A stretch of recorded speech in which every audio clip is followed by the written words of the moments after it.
Hello students, welcome to our channel. Ee roju video lo manam 10th class maths chapter 9 some applications of trigonometry example 3 gurinchi nechukuntunnam. Ee chapter lo unna all exercises videos, example videos and each chapter introduction video ఈ video last లో మీకు playlist display అవుతుంది, check చేసుకోవచ్చు. మన channel ఇంకా ఎవరైనా subscribe చేసుకోకపోతే so please subscribe చేసుకోండి. మీరు సబ్స్క్రైబ్ చేసుకుంటే నాకు కూడా ఒక హోప్ ఉంటుంది ఎక్కువ వీడియోస్ చేయడానికి. So please subscribe. ఎగ్జాంపుల్ 3 చూడండి. an observer 1.5 meters tall is 28.5 meters away from a chimney. So ఇక్కడ చూడండి, అబ్జర్వర్ వచ్చేసరికి ఇక్కడ DC ఇచ్చారు. ఈ అబ్జర్వర్ లెంత్ వచ్చేసరికి సో ఈ అబ్జర్వర్ హైట్ వచ్చేసరికి 1.5 మీటర్స్ అని చెప్తున్నారు. ఓకే, సో ఈ అబ్జర్వరు ఈ చిమ్నీకి 28.5 మీటర్స్ డిస్టెన్స్లో ఉన్నారు. ఓకే, సో అంటే డి నుంచి ఈ వరకు ఈ పాయింట్ ఇక్కడ మనకి ఈ ఇచ్చారు చూడండి. డి నుంచి ఈ వరకు ఈ డిస్టెన్స్ వచ్చేసరికి మనకి 28.5.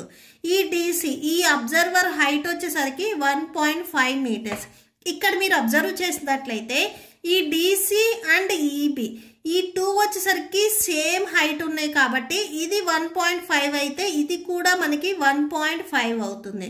నెక్స్ట్ డి నుంచి ఈ వరకు ఈ డిస్టెన్స్ అనేది 28.5 అయితే సి నుంచి బి వరకు కూడా ఈ డిస్టెన్స్ మనకి 28.5 అవుతుంది. ఓకే, సో నెక్స్ట్ చూడండి, the angle of elevation. So elevation angle ఎప్పుడు వస్తుంది అంటే సో కింద నుంచి పైకి చూసినప్పుడు. The angle of elevation of the top of the chimney from the her eyes is 45 degrees. తన ఐ నుంచి ఇక్కడ ఉన్న టాప్ ప్లేస్ ని చూసినప్పుడు అక్కడ యాంగిల్ అనేది 45 degrees వచ్చింది అని చెప్తున్నారు. మీరేం ఫైండ్ అవుట్ చేయాలి అంటే what is the height of the chimney. ఈ టోటల్ చిమ్నీ హైట్ ఎంత ఉంది అనేది మనం ఫైండ్ అవుట్ చేయాలి. టోటల్ అంటే ఏబి, ఏ నుంచి బి వరకు ఈ టోటల్ లెంత్ ఎంత ఉంది అనేది మనం ఫైండ్ అవుట్ చేయాలి. ఓకే, సో సొల్యూషన్ ఫస్ట్ చూడండి, ఇక్కడ మనకి ఇది అబ్జర్వర్ కదా. సో డిసి వచ్చేసరికి ఇక్కడ మనకి అబ్జర్వర్, ఈ అబ్జర్వర్ హైట్ వచ్చేసరికి మనకి 1.5 మీటర్స్ అని చెప్పారు. ఇది సేమ్ డిస్టెన్స్ ఉంది కాబట్టి సో ఇది కూడా మనకి 1.5 మీటర్స్ ఉంటుంది. అండ్ నెక్స్ట్ వచ్చేసరికి డి నుంచి ఈ వరకు ఈ డిస్టెన్స్ వచ్చేసరికి మనకి 28.5 మీటర్స్ అని చెప్తున్నారు. డి నుంచి ఈ వరకు ఎంత డిస్టెన్స్ అయితే ఉందో సి నుంచి బి వరకు కూడా సేమ్ డిస్టెన్స్ ఉంది. సో ఇది కూడా మనకి 28.5 మీటర్స్ అవుతుంది. ఓకే, సో ఇప్పుడు ఈ వాల్యూస్ ఇక్కడ రాసుకుందాము. Here DC equal to EB. So ఈ డిసి అండ్ ఈబి ఇవి రెండు మనకి equal. So DC and EB equal to 1.5 metres. Next DE equal to CB. ఈ టోటల్ లెంత్ వచ్చేసరికి మనకి 28.5 మీటర్స్ అవుతుంది. ఓకే, సో నెక్స్ట్ చూడండి, ఇక్కడ మనం ఫైండ్ అవుట్ చేయాల్సింది ఏబి. ఈ టోటల్ ఏబి లెంత్ ని ఫైండ్ అవుట్ చేయాలి. మనకి ఈ నుంచి బి వరకు ఈ డిస్టెన్స్ తెలుసు కాబట్టి ఏ నుంచి ఈ వరకు డిస్టెన్స్ ని ఫైండ్ అవుట్ చేస్తే సో ఈ 2 డిస్టెన్స్ ని యాడ్ చేస్తే మనకి టోటల్ డిస్టెన్స్ వస్తుంది. ఇప్పుడు ఫస్ట్ మనం ఏ నుంచి ఈ వరకు డిస్టెన్స్ ఎంత ఉంది అనేది ఫైండ్ అవుట్ చేస్తున్నాము. సో ఇక్కడ మీకు టాప్ ప్లేస్ లో ఉంది చూడండి, రైట్ యాంగిల్ ట్రయాంగిల్. సో ఈ రైట్ యాంగిల్ ట్రయాంగిల్ ఇక్కడ మనం తీసుకుంటున్నాము. ఓకే, సో ఇప్పుడు మనం ఇక్కడ సైన్ తీసుకోవాలా, కాస్ తీసుకోవాలా, టాన్ తీసుకోవాలా అంటే ఫస్ట్ చూడండి, ఇక్కడ మనకి రైట్ యాంగిల్ ట్రయాంగిల్ వచ్చింది. ఈ 90 degrees కి ఆపోజిట్ లో ఉండే సైడ్ ఎప్పుడు మనకి హైపోటెన్యూస్ అవుతుంది. ఓకే, సో ఇది హైపోటెన్యూస్ అవుతుంది. నెక్స్ట్ ఇక్కడ మనం యాంగిల్ వచ్చరికి 45 degrees గురించి చెప్తున్నాం. ఈ 45 degrees కి ఏదైతే 2 లైన్స్ టచ్ అవుతున్నాయో ఇవి అడ్జసెంట్ అవుతాయి. అంటే ఈ లైన్ అండ్ ఈ లైన్ మనకి అడ్జసెంట్ అవుతాయి. ఈ లైన్ ఆల్రెడీ నేను హైపోటెన్యూస్ చెప్పాను కాబట్టి ఇది మనకి అడ్జసెంట్ అవుతుంది. సో ఇక్కడ రాసుకోండి అడ్జసెంట్. సో రిమైనింగ్ సైడ్ ఏదైతే ఉందో ఇది మనకి ఆపోజిట్ అవుతుంది.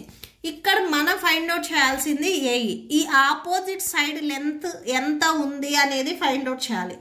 అదే మీరు సైన్ ఫార్మ్ లో తీసుకున్నట్లయితే opposite to angle 45 degrees by hypotenuse వేసుకోవాలి. సో ఆపోజిట్ బై హైపోటెన్యూస్ వేసుకోవాలి. మనకు ఆపోజిట్ సైడ్ వాల్యూ తెలియదు, హైపోటెన్యూస్ వాల్యూ కూడా తెలియదు కాబట్టి సైన్ ని తీసుకోవద్దు. నెక్స్ట్ కాస్ చూడండి, కాస్ కి ఫార్ములా వచ్చేసరికి adjacent by adjacent by hypotenuse. So adjacent by hypotenuse వేయొచ్చు, బట్ మనం ఫైండ్ అవుట్ చేయాల్సింది ఆపోజిట్ సైడ్. మనం హైపోటెన్యూస్ ఫైండ్ అవుట్ చేసినా కానీ మనకి ప్రాబ్లం అనేది లెంతీ అవుతుంది కానీ సో ఇక్కడ మనం ఒక ఆపోజిట్ సైడ్ అనేది రాదు. సో కాస్ట్ని కూడా తీసుకోవద్దు, ఎందుకంటే కాస్ట్లో మనకి ఆపోజిట్ సైడ్ లేదు. మనం ఫైండ్ అవుట్ చేయాల్సింది ఈ సైడ్ కాబట్టి సో కాస్ట్ తీసుకోవద్దు. నెక్స్ట్ tan తీసుకోండి. సో tan వచ్చేసరికి మనకి side opposite by adjacent. So adjacent side తెలుసు, ఆపోజిట్ సైడ్ని మనం ఈజీగా ఫైండ్ అవుట్ చేయొచ్చు. ఓకే, సో ఇక్కడ మనము tan తీసుకుంటున్నాము. సో tan ఇక్కడ యాంగిల్ వచ్చేసరికి మనకి 45 degrees ఉంది. So tan 45 degrees equal to formula ఒకసారి రాసుకోండి. Side opposite to angle 45 degrees by adjacent angle 45 degrees. Okay, so that equal to opposite వచ్చేసరికి మనకి ఏఈ బై అడ్జసెంట్ వచ్చేసరికి DE. Okay, so tan 45 value వచ్చేసరికి 1. Trigonometric ratios టేబుల్లో మనకి tan 45 వచ్చేసరికి 1కి ఈక్వల్ అవుతుంది. ఓకే, సో ఇక్కడ రాసుకోండి. Since tan 45 degrees equal to 1. So 1 equal to AE by DE వచ్చేసరికి మనకి 28.5 meters ఇచ్చారు. సో అదే రాసేసుకోండి. DE equal to 28.5 meters. ఇక్కడ ఉన్న డినామినేటర్లో ఉన్న వాల్యూని ట్రాన్స్పోజ్ చేసుకుంటే మల్టిప్లికేషన్లోకి వెళ్తుంది. 1 into 28.5 అంటే 28.5 వస్తుంది. That equal to AE. So therefore AE equal to 28.5 meters. So A నుంచి ఈ వరకు ఈ డిస్టెన్స్ వచ్చేసరికి మనకి 28.5 meters వచ్చింది. మనం ఫైండ్ అవుట్ చేయాల్సింది హైట్ ఆఫ్ ద చిమ్నీ. ఈ ఏబి టోటల్ లెంత్ రావాలి అంటే ఏఈ ప్లస్ ఈబిని యాడ్ చేస్తే మనకి టోటల్ లెంత్ వస్తుంది. సో నెక్స్ట్ అది రాసుకోండి. Therefore the height of the chimney Therefore, the height of chimney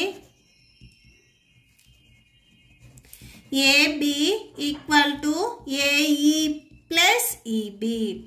AE equal to 28.5 plus EB. Sorry, ఇక్కడ స్టార్టింగ్లో కూడా ఇక్కడ డి రాశాను. సో డిసి అండ్ ఈబి కదా. So D C equal to E B. E B value వచ్చేసరికి 1.5 meters. So ఇక్కడ రాసుకోండి 1.5. ఈ 2 వాల్యూస్ యాడ్ చేయండి. యాడ్ చేస్తే 30 వచ్చేస్తుంది. So 30 meters. Okay, so therefore A B equal to 30 meters. Okay, so that's it. మీకు ఈ వీడియో నచ్చితే ప్లీజ్ లైక్ చేయండి, మీ ఫ్రెండ్స్కి షేర్ చేయండి అండ్ మన ఛానల్ని సబ్స్క్రైబ్ చేసుకోండి. ఇప్పుడు మీకు ఈ వీడియో లాస్ట్లో ఈ chapter playlist and next example video display అవుతే చెక్ చేసుకోవచ్చు. Thank you and thanks for watching.